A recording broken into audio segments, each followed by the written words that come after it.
Oh, Stalin was a mighty man, and a mighty man was he. He led the Soviet people on the road to victory. All through the revolution, he fought at Lenin's side, and they made a combination till the day that Lenin died.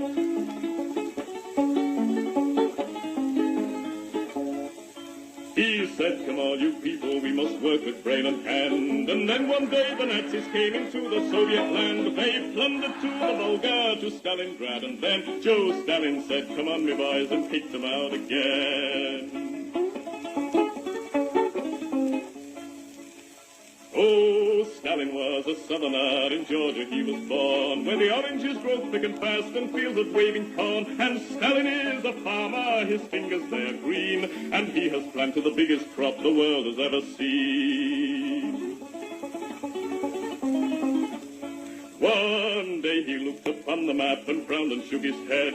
There's too much brown and not enough green, these were the words he said. We'll have to change the weather, boys, he said, and then he smiled. So let's begin by planting trees along 3,000 miles. So Stalin rolled his sleeves up then and said it's time to start. The Volga River and the Don, they are too far apart. I think we'd better join them, so come and help me, pal, and we'll build a mighty waterway, the Volga-Don Canal. Then Stalin went into the north, and there saw rivers three, all emptying their waters into the polar sea. Now that's not right, Joe Stalin said, these rivers, they are ours. We'll turn them round and make them work and make electric power. There was a range of mountains that were standing in the way, so Stalin put his hand out and smoothed them all away. For Joe, he is determined to make the land all green, and that's the biggest project that the world has ever seen. Oh, Stalin is a mighty man, and he has a mighty plan. He's harnessed nature to the plow to work for the good of man. He's hammered out the future, the fortune he has seen, and he's made the worker state the best the world has ever seen.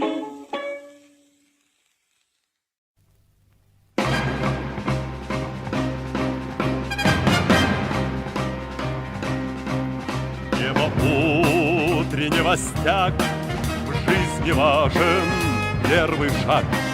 Слышишь, веют над страною ветры яростных атак. И вновь продолжает собой, и сердцу тревожно в груди. И Ленин такой молодой, и юный октябрь впереди. И Ленин такой молодой, и юный октябрь впереди. Весть летит во все концы, вы поверьте нам, отцы. Будут новые победы, станут новые бойцы.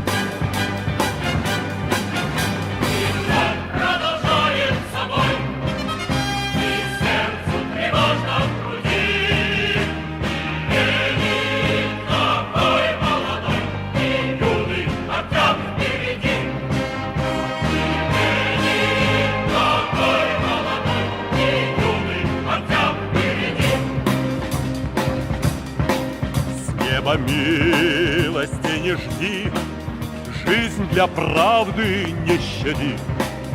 Нам, ребята, в этой жизни только с правдой по пути. И вновь продолжает собой, и сердце тревожно в груди. И Ленин такой молодой, и юный октябрь впереди.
Good evening, everybody, and welcome. It is The World Tonight, coming to you live on the 12th of December 2023, just past 10 o'clock of the hour. And tonight, going to be looking mainly at the latest developments with regard to the war between Russia and US imperialism that takes place on the territory of the nation formerly known as Ukraine, and paying particular attention to the visit by a certain Mr. Zelensky, who has taken himself via Buenos Aires to Washington, D.C., where he will, and indeed has, received a, shall we say, rather cold welcome from Dementia Joe and the Senate leaders, and has apparently had rather low degrees of impact in terms of what they might have been looking for from him. So let's start with the greetings to those who are in the chat. So James Graham, good evening. And Peter, my fellow resident of perfidious Albion, looking ever more clueless and perfidious by the minute, it must be said. The next election is rapidly approaching us, and it is clear that it's going to be a contest between the unspeakable and the indigestible. I'll leave it up to you to work out which is which. And I'm just going to drop a link in there to the latest article that we've got up on the Class Consciousness Project website, making the argument that workers need to identify who our enemy is. And the enemy, in this case, is the Labour Party. It is the trade union bureaucracy. And the argument made in the article, and I will leave it up to you to decide whether, of course, you agree with it or not, is that the ruling class in Britain have plainly decided that the Tories have had it, that they need to be sent away for a while to reconstitute themselves. Rishi is basically the man who wasn't there, Rishi Sunak. The fact that they're even considering bringing back Boris is a bit of a laugh, but they have decided to turn to Mr. Keir Starmer. Sorry, Sir Keir Starmer. Always important to give a man his title. And they're turning to him because they think that he will be the much more effective manager of British imperialism, which will include, of course, the unleashing of a further new stage and an escalation in the class war upon the working class. And it's important to identify that. And you can, if you're watching in the United States, I'm certain that you can apply many of these same arguments to the Democrats. Though Biden is doing his absolute best to make sure that the lesser evil argument no longer applies. But that is what we're going to be getting here from not just the Labour left, but all the trade union leaders. I've spoken on numerous occasions before. The comrades on the project, one of whom, Terry, is in the chat tonight, have spoken about and written about the fact that the strikes that have taken place over the last 18 months to 2 years, many of them have been sold out quite deliberately at we suspect at the instigation of the Labour Party, or perhaps the trade union leaders are so pathetic, Keir Starmer didn't even have to make a call. They just capitulated knowing that we were getting close to an election. Either way, that's not the action of institutions and leaders to be relied upon. That's the actions of traitors, of enemies of the working class. And that needs to be exposed in order that, at the very least, the class can identify its enemies properly. Because if you can't identify your enemy properly, you can't fight him. And this, I remember, was the case all the way through the New Labour period, because every single time we got close to an election, the people who'd been screaming about how Blair was a war criminal and a liar and a scumbag would, if not default back to Labour, they wouldn't openly say it, would often default back to keep the Tories out. Well, in Britain, if you're voting to keep the Tories out, and the Tories, the Conservative Party, has no chance of ruling in Scotland via the over-exaggerated parish council that they've got up there, or in the equivalent in Wales, the only way the Tories can constitute an actual government is in the Westminster government, Westminster Parliament, and the only party who can conceivably stop them is the Labour Party. This is the typical cowardice of the British left and the Trotskyites, which I was talking about last night. They won't often come out and say vote Labour, they'll tell you, got to stop the Tories.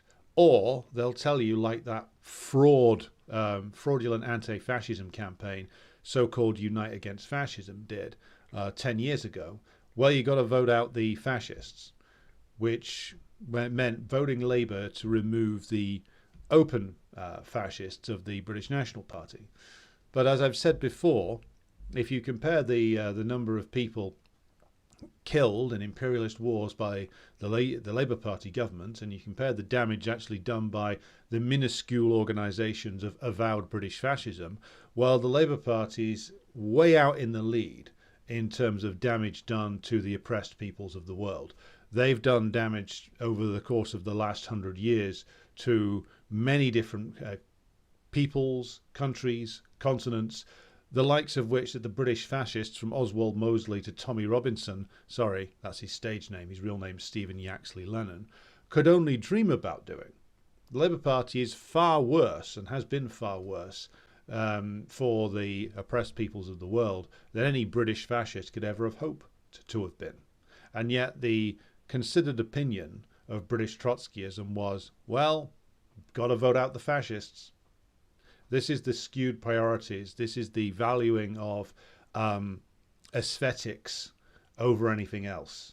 As long as the Labour Party continues to conduct itself in such a way as to use the right language, not be too openly racist, because they always flirt with racism quite a bit, the Labour Party, always have done. As long as the leaders swear by the usual liberal nostrums of supposed anti-racism, and as long as they have that link still with the trade union bureaucracy, the British left will follow along behind them saying, stop the Tories. Well, again, it's the same cowardly method of making an argument. You don't make an argument for something, you make an argument against something. And therefore you leave the person who is digesting your argument, who is reading your argument, with only one place to go, which is, well, if we've got to get the fascists out, and Labour's the only alternative, well, when we have to vote Labour. Again, most of the Trotskyites and the Khrushchevite revisionists in Britain are far too cowardly to say that openly. Some do, a minority do, but most won't. So they will leave the person who's reading this or who is looking at this argument with only to draw their own conclusion. Because the only conclusion that you can draw if everybody's telling you keep the Tories out is vote Labour. And that is why we must say and explain why the Labour Party is in many ways a more dangerous enemy for the British working class than the Tories are. It's because they are able to use the trade union leadership to divide and confuse the working class. So I will continue with the roll call now, having diverted for a little while. Hello to Unused Sub, who says greetings from Spain. And Klavek, who's out there in Detroit. Lee Hinchcliffe, good evening to you. President Jesus, DE down there in Hampshire. I'm going to try and pronounce this. Jeroni Mumpkin. Okay. Greetings from Ireland. I apologize if I've mangled your username. Martin, good evening to you. Morgan, good evening to you. Sammy out in Lincolnshire, who says best show on the net by a mile. Well, thank you for your support. I'm glad you're finding it useful. Good evening to my comrade Terry from the Class Consciousness Project. Good evening to my comrade Beju. And Godi Media, who says, good late night from India. Well, good to have you with us. Slava, good evening to you. Or is it good afternoon down there? Late afternoon, I imagine. Unused Sub says Attlee took Britain into the Korean War. Indeed he did. And before Attlee, there was Ramsay MacDonald, who was doubling down on suppression of the Indian independence movement. The Labour Party, from its very inception, has been as rabidly imperialist as any of the bourgeois parties have. Always important to emphasise that point. And good evening to CJ, who's staying late at work. Well, hopefully we can keep you engaged with something other than the mundanities of a late evening in the office or a late afternoon in the office. So, things to talk about tonight. There was a question that came in from last night's show, which I will address towards the end. That was from Carmo on the YouTube comments page. But first thing to say is, of course, Mr. Zelensky, our least favourite former satirical comedy star, who is by way of a greeting with South America's Worst Haircut of the Year winner award, Senor Milei, has ended up in Washington. Now, Milei, of course, greeted him with great enthusiasm, because there's nobody that a Washington stooge loves to greet more than a fellow stooge. Though, even for somebody as presumably rather stupid as Milei is, greeting or being seen with Zelensky when the ship is manifestly sinking was a rather foolish decision. However, Zelensky has ended up in Washington, and he has addressed, apparently, a meeting of the Senate, not a combined meeting of the House of Representatives and the Senate, just the Senate. Presumably, Biden's handlers thought that Zelensky's message would go down better with the rather elderly denizens of the Senate, and there would be less opposition to him there. Because as we were covering last night and have mentioned before, it seems that a faction within the US ruling class, or the factional fighting within the US ruling class's political system, has reached a point where they've, if not come to an agreement, and then there is an emerging consensus that they are going to essentially let the Ukraine thing just sort of wither away. And you can tell this because some put this down to the civil war in the Republican Party between the pro-Trump elements and the anti-Trump elements. Perhaps that's got a little bit to do with it, but I think it's much more the fact that on one level, the way in which this is looked at by the US imperialists is not so impervious to reality as it seems.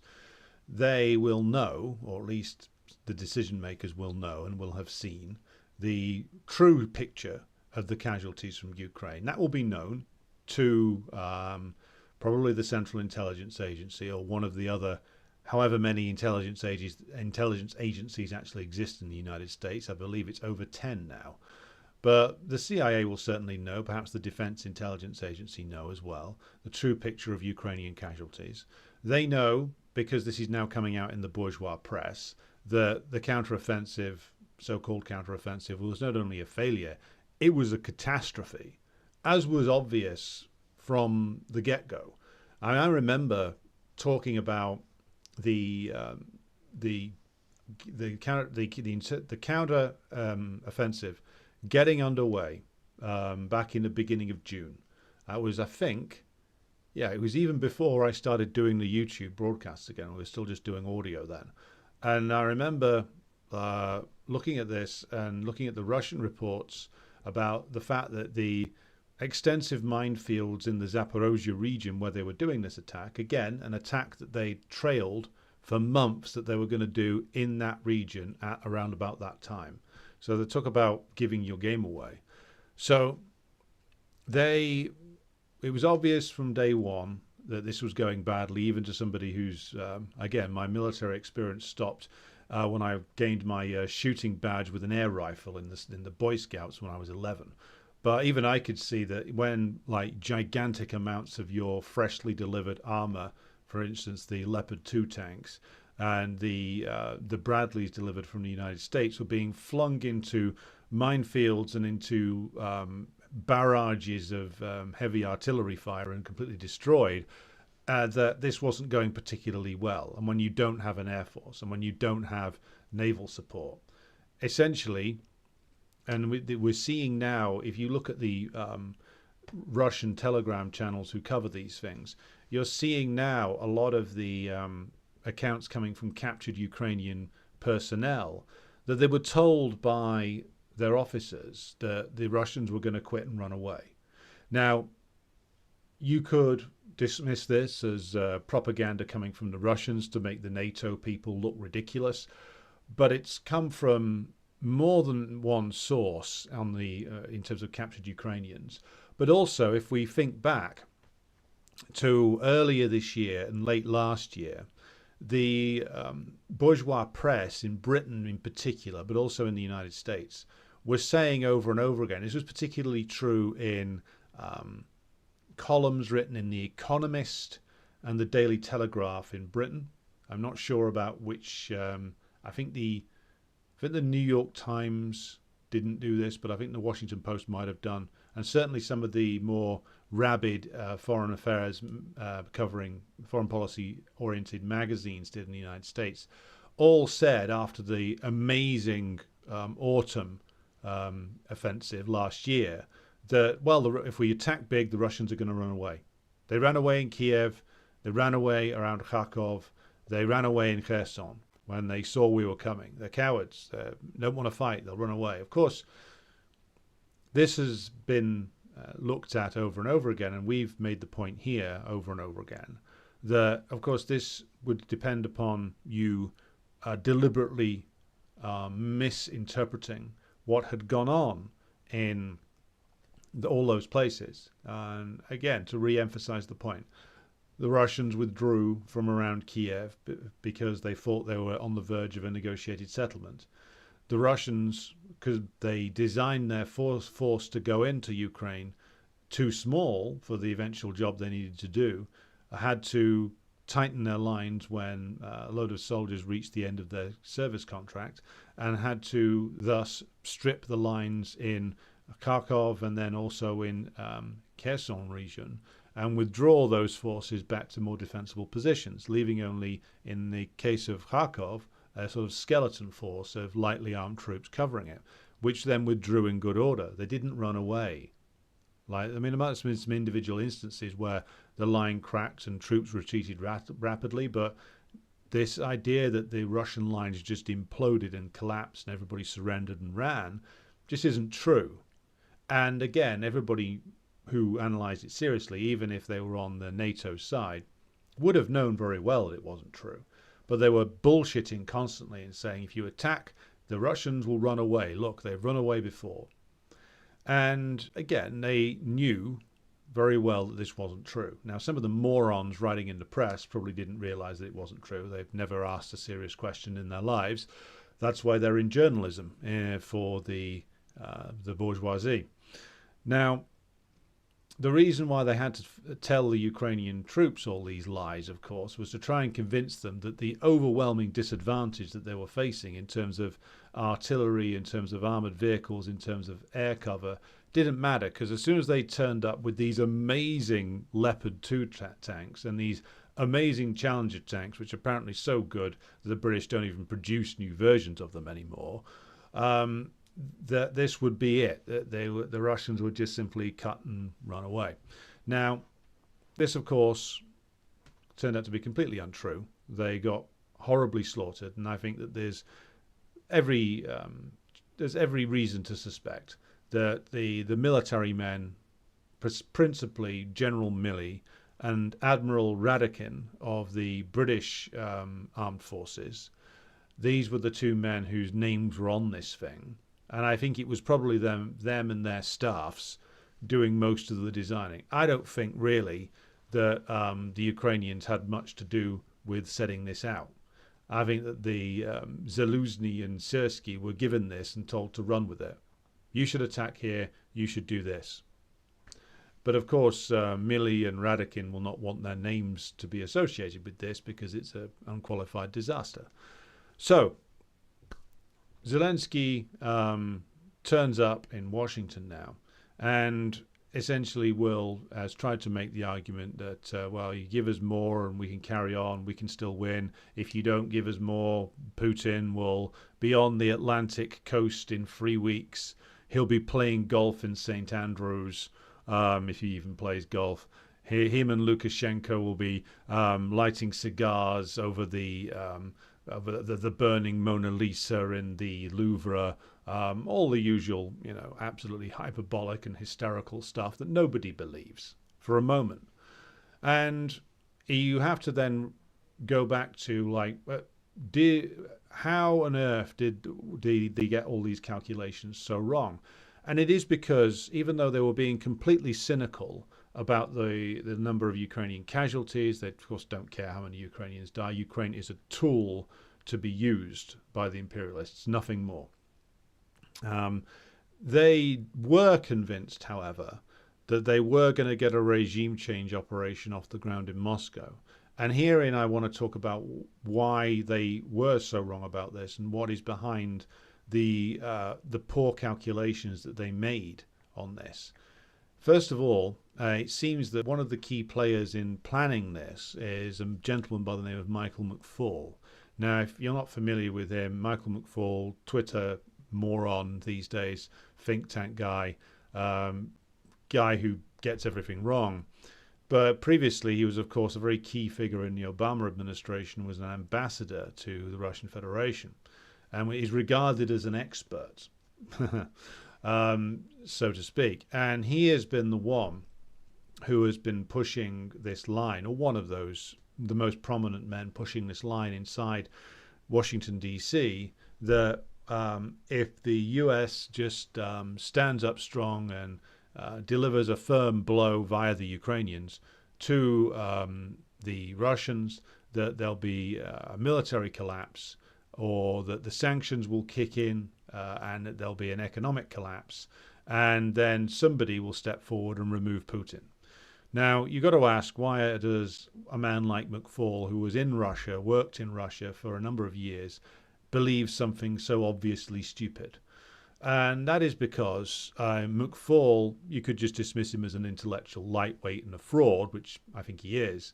But you got to explore why, as I think he does believe this. I think he's cynical on many different levels, but I think he does actually believe that he believed the sanctions would work. He believed that the Russian army was demoralized and would run away.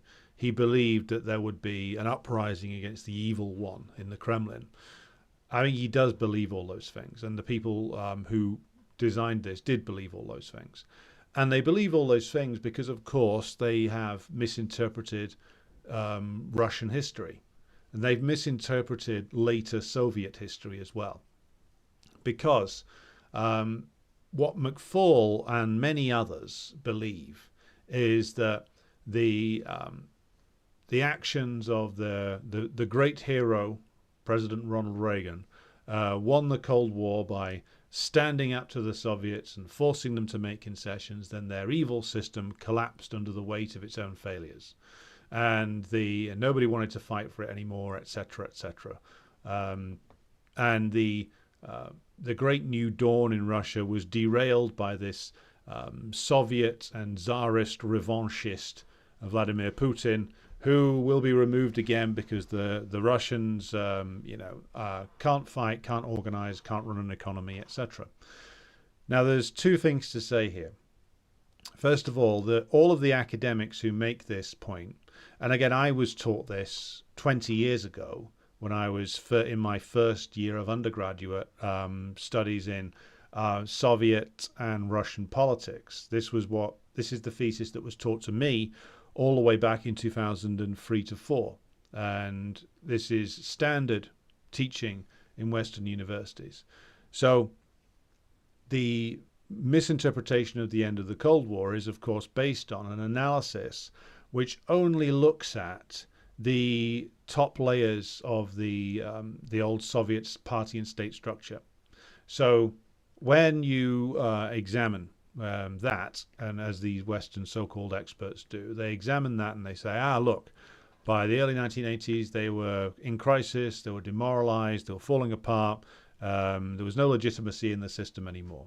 And of course, what these people always ignore was that whatever problems did exist inside the Soviet system, and there were many, as we've covered frequently before, the proletariat inside the Soviet Union, mostly, with some exceptions such as the Baltic states, where there was their own set of contradictions there and strong petty bourgeois nationalist deviations, and certain problems in Armenia and Georgia. But for Russia, Ukraine, Belarus, the Central Asian states, the proletariat there overwhelmingly continued to support the Soviet system right up until the bitter end. Now, the fact that they had no leadership and couldn't preserve it, that's ignored by the bourgeois experts, because they're looking at their equivalents over there, which is the coterie around Gorbachev, the similar coterie around Yeltsin, and they're drawing their judgments from that. And when we come to the modern era, people like McFaul and the academic frauds who work with him, what are they basing their judgments on? They're basing their judgments upon a very small layer of the bourgeoisie in Moscow and St. Petersburg and the exiled oligarchs like Mikhail Khodorkovsky and the networks that they are involved in funding inside Moscow and St. Petersburg. They do not for a moment think about or consider the thoughts and consciousness of the Russian proletariat for a moment. They just don't think about it, which of course, as the Communist Party of the Russian Federation points out, there has of course been all kinds of degeneration of consciousness over the last 30 years. But what was consistent is that a large number of Russians continued to admire and wish to recreate the Soviet system in some way for a variety of reasons. And there was a consistently high level of approval within the Russian proletariat in particular for Comrade Stalin and the period that he represents. So this is all ignored by people like McFaul, who just look at the thoughts and feelings of the comparatively tiny layer of like ultra liberals, like petty bourgeois leftists who exist inside Moscow and St. Petersburg. That's all they're looking at. And so if that's what they're basing all their judgments on, and they're only getting their opinions from that layer and a few oligarchs who are disgruntled and Mikhail Khodorkovsky bitching away from whichever particular mansion that he's in at any given time, well, then your whole judgment of the way Russia is set up is wrong, because you're looking at this purely from the top layer, essentially. You're not examining Russian society in any greater depth. You are, by immediately dismissing all of the elections that Putin has won as being rigged, as being not reflective of any degree of popularity that the man has, as being illegitimate, then you can easily fool yourself into thinking that this is essentially a Potemkin village of a regime, that it only stays there because of inertia, no one ever challenges it, etc. And because these people routinely ignore or it does not compute with them, that the major opposition party is still the Communist Party of the Russian Federation, who continue to defend, again, the legacies of Stalin to this day. Again, they can't compute that at all. So they can't understand or won't understand that support for Putin, the politician, and the system he's building was a lot more deep-rooted than they ever wanted to acknowledge. Because all their sources inside Moscow and St. Petersburg told them that, well, we all hate Putin here. Nobody likes him. Nobody votes for him. We all vote for Navalny. And if the group you're talking to consists of 200 petty bourgeois arts students who still listen to Pussy Riot on CD as an act of defiance against the regime, and who could pack up and fuck off as soon as the war started or the mobilization started, then your view on things is going to be horrifically skewed. Just as they refuse to take seriously the economic transformation projects that were started after the crisis of 2008. So the view on Russia has always been skewed because the people designing the options here, the people who are doing the analysis, have been essentially overpowered by their own biases. The data that they sample reflects their biases. They don't do serious deep dives into the actual thoughts and opinions of the Russian population as a whole. They don't. They look at the major urban centers. They look at like the fact that people will still go out and demonstrate for Navalny until fairly recently, and that's it. And they don't take seriously even the work done by bourgeois academics in the West about the economic transformation process in the Russian Federation. They convinced themselves that this was all going to fall apart if they just gave it a good kick via the sanctions regime. So, again, the whole set of assumptions here was wrong, and they bought into it because essentially people like McFaul have made their careers, and so many others have made their careers in the bureaucracies of the federal government of the United States by essentially picking a line that those above them in the chain of command want to hear and repeating it over and over again. And so every president wants to hear, well, Mr. President, if we just put on a few more sanctions, then the Putin regime will fall. If we just put on a bit more pressure in Ukraine, then the Putin regime will fall.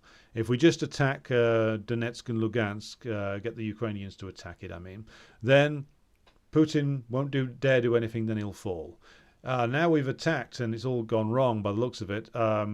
If we make it clear that we're 100% behind Ukraine and we will destroy the Russian economy with sanctions. It's built on paper. It means it's built on nothing. It can't possibly survive our sanctions regime. Put on 250 sanctions, Mr. President. Well, yeah, sure, okay, man. And it'll fall. And of course, it never does.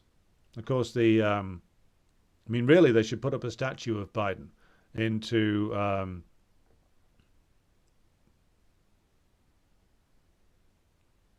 okay, that comment from Martin just completely threw me off there. The whole question of getting it so unbelievably wrong, and not only refusing to acknowledge it, but continuing with this is, as I said, reflected in the fact that they should put up a statue to Biden and Obama and Trump, really, in Moscow and St. Petersburg, because these guys have really helped with the radical transformation of the Russian economy back to an industrial and manufacturing base. Now, Putin made a recent comment on this that's quite interesting, where he acknowledged that the switch to being a commodities exporter, being an exporter of raw resources, had actually damaged the Russian economy and the Soviet economy for quite a long period of time. Now, of course, this goes back to the Kosygin reforms in the late 1960s and the vast expansion in Soviet oil and gas extraction in the Central Asian states and Azerbaijan in particular, and the decision made by the Brezhnev-era Politburo to focus on this as the means by which they were going to solve the Cold War. The revisionists were always looking for ways to a quick way out of the Cold War. They were determined that they were going to find one. They thought they would get one by compromising with the imperialists in the 50s, but they weren't able to do it. They thought that they would be able to get a way out by essentially becoming the major oil and gas supplier to Europe. But what it did was it continued the distortions within the Soviet economy, because again there were already distortions in there via the failed so-called reforms of the Kosygin period, which came in a couple of tranches in the early 60s and the later 60s. And all that happened was that the productive investment in the Soviet economy started to drain more and more towards the oil and gas industries and away from other industrialization. So the way in which this worked out was, and again, like Putin made comments about this, was that by the time you got into the 80s, all the decisions were being made based on keeping that European market. A lot of it was decisions were being made about keeping that European market intact. And by the time you get to the 90s, that was all that was being kept intact. Whole areas of Russian industry were asset stripped and destroyed. As long as the oil and gas kept flowing, the various corrupt elements around Yeltsin kept pocketing the fees, and the privatized sections of the oil and gas industry were making a lot of money as well. Now, of course, Putin continued with that for a while, but did start to slowly move away from it. And that slow move involved essentially, first of all, taking control either directly through Gazprom or via state control over private owners of oil and gas companies. and being able to direct the flows of their capital back into inward investment. And then, of course, the way in which this changed was that they were able to slowly start redeveloping sectors of the economy which had been destroyed in the 80s and 90s. So the comment by Putin reflects upon the fact that, again, he's come to agree with what the KPRF and others were saying in the 90s and 2000s, which was that the overemphasis in the oil and gas industries had severely impacted Russia.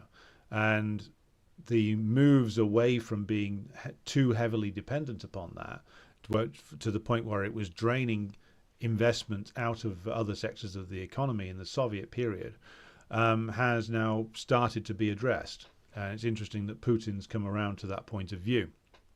He may have held it for quite some time, but certainly the sanctions from the Biden regime have been instrumental in speeding up the process.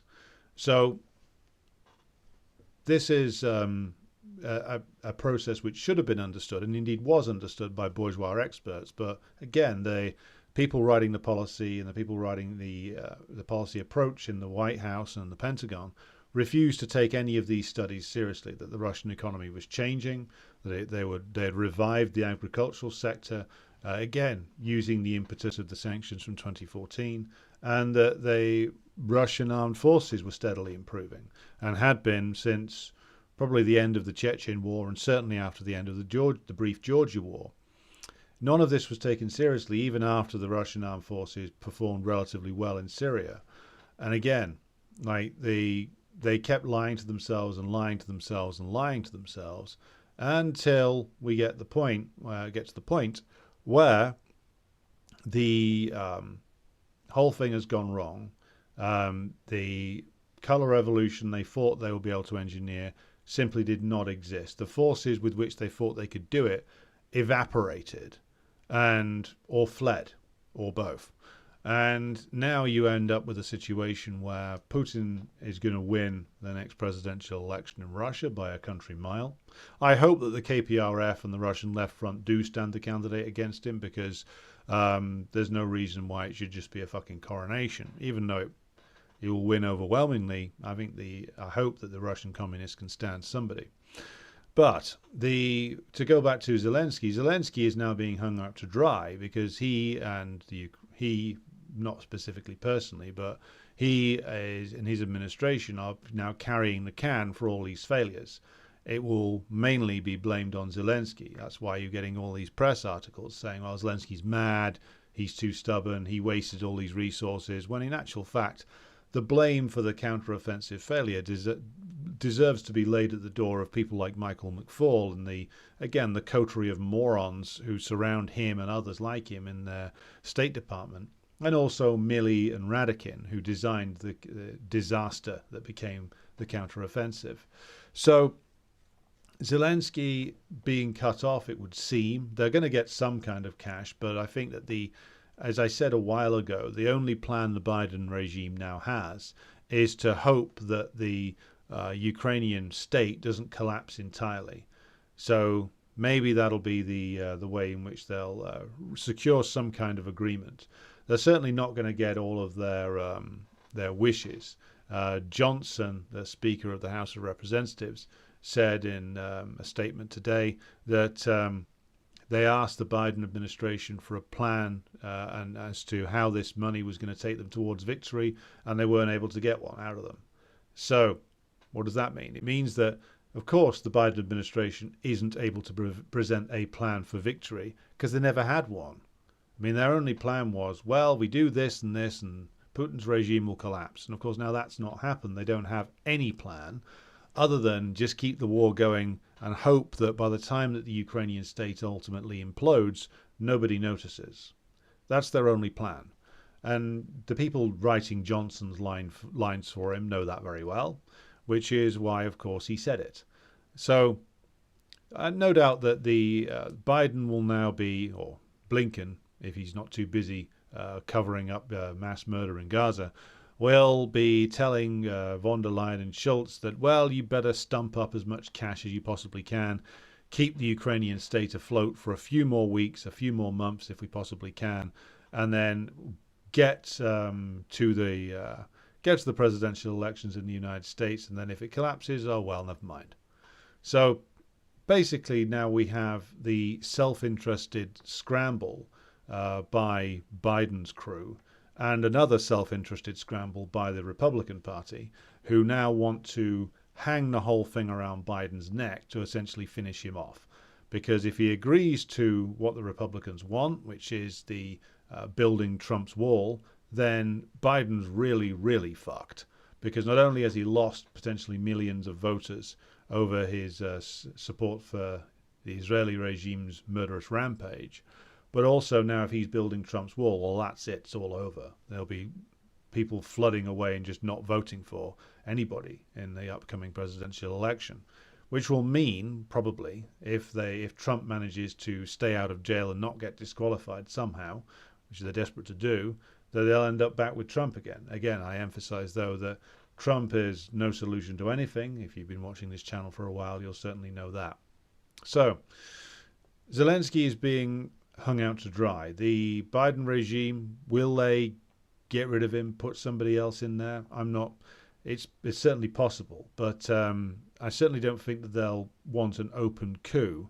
If Zelensky is going to quit, then they'll want him to quietly hand over to somebody else who will then presumably start the negotiations. But as always with these people, with the imperialists, they make their calculation and they don't actually factor in what planning that the Russians are doing.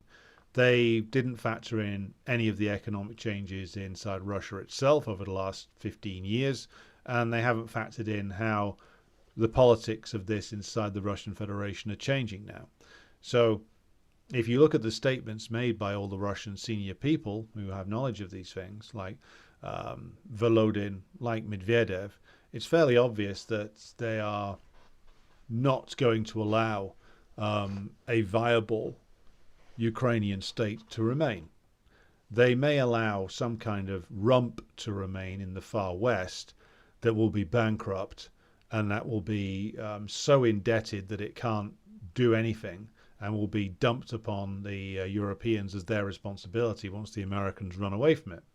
They may be prepared to allow that to exist, but I think, as I've said before, they're probably going to end up taking all of the regions that are known as or referred to as Novorossiya. Now, whether they keep a Ukrainian state in Kiev that is run by pro-Russian elements from the old Ukrainian political system, that's an open question, or whether they just take Kiev themselves. Again, something of an open question at this stage. But without doubt, the end is here now. It is just a question of how quick an end is delivered. Is it going to be rapid or is it going to be slow? Are the Russians going to change their often very slow pace at the risk of higher casualties? Or are they just going to continue to grind away at the Ukrainian front lines until some kind of collapse comes? Again, open questions at this stage. I am not on Valery Gerasimov's email list, but and of course the Russians, because they're far more serious than the idiots who designed the Ukrainian offensive, never announced their intentions too far in advance. They certainly wouldn't advertise an offensive for 6 months before it happened. So there's Zelensky facing the end and facing the chop, it would seem, political chop at some point. Again, it's just a question of whether it happens all at once or whether it happens bit by bit. Now, other thing I wanted to address before coming up to the hour tonight was a question that came in from last night. Last night I was talking about the way in which the Palestine solidarity protests would need to escalate. And I made specific reference to the British case here because the American case is somewhat different, and if American comrades want me to address it, I'll need to go into slightly more research to come up with some things to talk about there. But with regard to the British case, I was talking about escalating the protests to go beyond just turning out in a city centre and marching around to specifically targeting like NATO as an institution, calling for its destruction, calling for the US to leave Britain, to withdraw its forces, both its conventional forces and its missiles from Britain, and to get out of Europe as well, to dismantle the institutions of the US Empire in Europe and Britain. I had a comment come in from Carmo asking a quite legitimate question about whether it is possible that the protests are going to escalate in that direction. And he cited that the fact that, well, even when people get arrested on these protests now, we're not seeing enough militancy from the crowd to actually show that this is going in a more radical direction. People just get their phones out and film things rather than intervening. Now, he also mentioned in his question that there was an instance recently in Manchester where somebody was getting arrested. The crowd turned on the police and surrounded the police vehicles and refused to let them go until they released the guy. And that's an example of what will be required going forward. But to answer the question about whether the escalation is possible, it is possible, but it's not going to just happen on its own. We might be entering into a period where more people are becoming politicized, where more workers are becoming politicized, but there is nothing inevitable about the progress here. I remember back in the anti-Iraq war, the anti-war protests about the invasion of Iraq, there were some who tried to make the argument for workers on the railway lines going on strike to stop the movement of war material, of blockading ports and things like that, to try and disrupt the preparation for the war. And those ideas were all rejected by the organizers of these of the so-called Stop the War Coalition, because that would have meant a collision with the British bourgeois state forces, which they didn't want. They were not prepared for that, and they're still not prepared for it now, 20 years later. So it's a legitimate question to ask as to, well, how would you popularize this? Well, there's already been some radicalization. If you look at the targeting and blockading of arms factories, that's a step in the right direction. But to popularize the idea of turning this into an anti-NATO movement, this is something which very much needs to be done, of course. And the way in which you can go about these things, of course, depends upon the political structures you have in place. The number of people, number of organizations who are calling for the kind of tactics I was outlining last night is basically isolated to the CPGBML, of which I, of course, am a member, and there's some individuals out there who agree with this, but most of the British left won't agree with it and won't want to do it, because again, it's an escalation. It will get you in trouble with the bourgeois state forces, and a lot of these petty bourgeois leftists don't want anything to do with it. However, with a lot of the people who are getting angry and politicized about the Gaza issue now, about the war and the occupation, then they are open to more radical ideas. They are open to different forms of protests. And it depends upon the level of organization the communists can achieve inside any movement.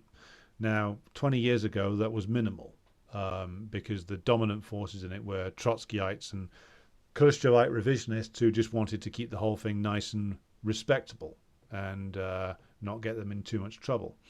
So now, though, from my experience on going on these protests, they're a lot angrier than the protests 20 years ago. There was some anger on the protests 20 years ago, but there was mostly people there who were prepared to accept the rather polite tactics.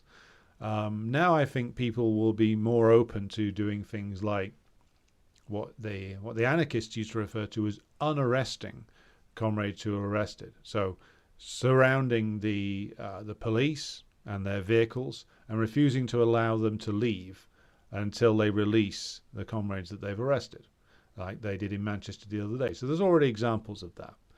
And also, it depends upon communists making it clear, and because this is the task of a communist party in this moment, to not only analyze the situation and say how we got to this point, but to point out to people who are becoming radicalized, shall we say, by the situation. The role of the state, the role of the state forces. Why is it that the state is just going to continue backing and supplying Israel? This is the case for Britain and the United States, and not give two fucks what you think. And they don't really care, the ruling class don't even really care, if you cause Biden to lose the election to Trump, because Trump's not going to challenge any of their fundamental interests. So it's building that understanding of, well, what kind of state do we live under? What is the nature of bourgeois rule? Why is it a bourgeois dictatorship? And to go back to the point that the questioner was making about people pulling their phones out and just filming the police, well, they're doing that because they think that that makes an impact. Yes, you could say they're doing that because they're at a lower level of consciousness as well. That's true. But they still are in the mindset that says that the state can be shamed, that the state forces can be somehow made to behave themselves if they know they're being recorded. Well, I think we can look at the amount of crimes committed by the forces of the state, particularly those who are police officers who wear body cameras, who commit horrific violence or commit shootings in the case of the United States, even when they're wearing the camera. So again, it's a matter of disproving or showing to people who are becoming politicized, often for the first time, that, yeah, the forces of the state, when it comes to a matter of fundamental interest for the state, aren't going to be shamed by being on camera. They won't care. Maybe in the distant future, the forces of the state, if something particularly egregious has occurred, will throw some copper under the bus, say, oh, he went too far. But in the moment, they're not going to. And in the moment when there's a matter as fundamental as the presence of US imperialism in West Asia, which is what this is really all about, they are not going to compromise, and they are not going to allow the merely getting caught on camera brutalizing somebody to get in the way of what is a fundamental interest. So it's a matter of spelling out to people bit by bit, through theory and practice, that the nature of the state is such that when it comes to the real interests of the bourgeoisie, they are not going to let you catching one of their servants beating someone up with a nightstick get in their way. They're not going to, because people carry with them, when they're new to political action, or even some people who've been involved in it before, a certain idea goes into your mind, becomes part of your consciousness fairly early on in your life, that you are, if you're living in Britain or the United States or Western Europe, you're living in a democracy. You're told that over and over again. You're told over and over again that you as an individual have rights, that the state is constrained in its power in some way, that the state is bound to respect your rights, that the police are public servants. All of this stuff goes in, even long after you've perhaps discovered Marxism, or that you've read a good deal about the nature of imperialism, about the priorities of the ruling class, about the nature of what the police are. Even after you've read all of that, that's sitting in there, but it's more than counterbalanced in some instances by an entire lifetime's worth of propaganda saying the opposite. And so you can be theoretically aware of the nature of the state, about the nature of the state forces, about the nature of imperialism. But in practical terms, all you have really seen and experienced, particularly if you've never been on the sharp end of repression from the state, is going to be the propaganda. So you're still going to think on some level that there is a line which the bourgeoisie will not cross. So it's a thing to overcome. The propaganda that goes into your mind from very early on can only be overcome by the combination of theory and practice. Theory alone won't do it. Theory alone will only take you so far. You have to experience it. You have to experience the repression that the state can unleash. You have to, or at least you have to experience it via comrades of yours that go through it. You have to know it. And that's the point that people need to understand. That, and there's a comment as Beiju's comment in the chat says, it's a matter of class consciousness as well. There's many people becoming politically active for the first time who are in their 20s or earlier, who aren't fully class conscious, who don't understand fully their own position in class society. And that's, of course, inevitable.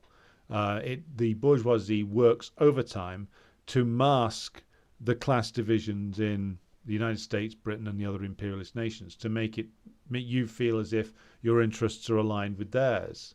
So again, this is a matter of overcoming decades of propaganda, but decades of propaganda and the damage it does on people's consciousness can fall away in a matter of weeks if the actions of the states are brutish enough, if the horrors that imperialism is committing are horrific to the point where it gets people to challenge their own conceptions that they're carrying with them.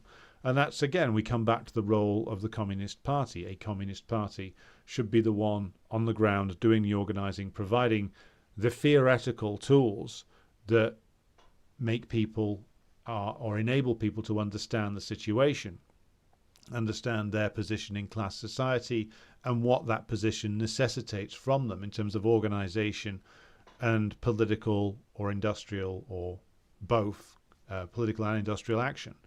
So it's a matter of going through stages of consciousness, stages of organization, building communist parties that can do this raising of the level of class consciousness and building these organizations anew.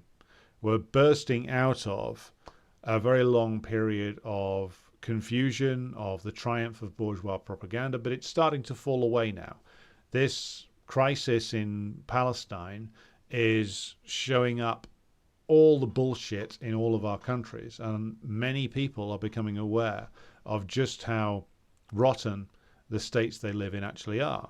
So again, we are going through a stage, and there will be a few stages more in radicalization, and then we will get to the point where we can see more and more people unarresting their comrades that get arrested, defying. Once people have got a taste of collective defiance of the authorities, of the so-called authorities, of the forces of the state, and it's been revealed to them that by collective action that the police can be forced back, that the state is not all powerful, that it relies ultimately upon just men, just guys with a uniform on. Yeah, they can do a lot of damage, they can hurt you, they can even kill you, but through mass collective action they can be even just temporarily set back, defeated. And once those illusions start to fall away, once the number of false conceptions you have in your mind about the forces of the state and their all-powerful nature, and you see the value of mass collective action in being able to defeat and turn back the forces of the state, that's a gigantic step forward for those who are engaged in it. And I remember the first time I was on a picket line and saw people actually turn around and refuse to cross it, who weren't even working in the place I was at the time. Like the postal workers refused to cross it, delivery men refused to cross it. That was like a huge step forward for me, because even though I understood the significance of this on a theoretical level, I'd never seen it before. Once you see it and you internalize it, it's a lesson that never really leaves you. And a lot of people are, for the first time, getting those lessons now. Again, it's why it's important that communists are on these demonstrations advocating for our perspectives. Again, we are going to get only a small minority at first who are going to be interested, but that small minority grows. It grows over time. And you can see it actively working on politicizing people now. Right, pausing. Unused sub says, here in Spain, it is very difficult to unionize workers in the hospitality industry. I think that would be revolutionary if successful. I completely agree with you on that point. Very difficult to organize workers in sectors of the economy that are dominated by temporary employment, variations of temporary employment contract. Certainly the case here. But if it could be done, it would be a huge step forward. Gerumpkin says, Many in Ireland are frustrated, want to escalate pressure, but unsure what's strategic. Well, that's at least that there is the frustration there. I mean, for the Irish question, I think there's two things. I think, first of all, there is still the national question in Ireland. The fact that a quarter of Ireland is still occupied by British imperialism. That's linked to the question of like Irish neutrality and keeping Ireland out of NATO, because with the British still having an armed encampment in the north, no matter what hash-up deal exists between the DUP and Sinn Féin, it's still occupied by the British. So bringing back and recentering the national question is crucial to actually weakening imperialism, weakening British imperialism, and combining it, and this is, I'm just speculating here, with a push against the Irish ruling class's desire to deliver Ireland into being yet another air base for the United States. So again, the Irish national question, I think, is crucial to recenter that in the struggle against the partition of the country, and also the weakness and comprador nature of the Irish ruling class, which leads them to submit to continued partition, and also to seek to become, and already have become, vassals of the U.S. empire. So I would see it partially in those terms, if that's any help. I'm sure plenty of comrades in Ireland have already made that connection. I'm pretty sure the IRSP have already made that connection. So, good evening to Muniz, who says that you've just watched the Spartacus film. After the review of the horrors of the Napoleon film, I needed to watch something grand. Well, be sure to watch that, the Bondarchuk version of War and Peace, and the Bondarchuk adaptation of the Napoleon story in the form of Waterloo. Big Meanie says, one big change in the protests in New York is the age of the protesters, average age around 25. This is very different from even 5 years ago. Excellent point. The younger elements getting radicalized is something that the bourgeoisie didn't count upon. Beiju says, people need to understand class and become class conscious, and that is indeed our job as communists. So, right, I will leave it there for this evening. Been going about an hour. This will go up on Patreon in a few minutes. Thank you, everybody, for tuning in tonight. It'll be a pre-recorded program tomorrow because I am on the road, so that will be out at this time tomorrow. I'll be recording it in the morning. But until then, thank you, everybody, for tuning in.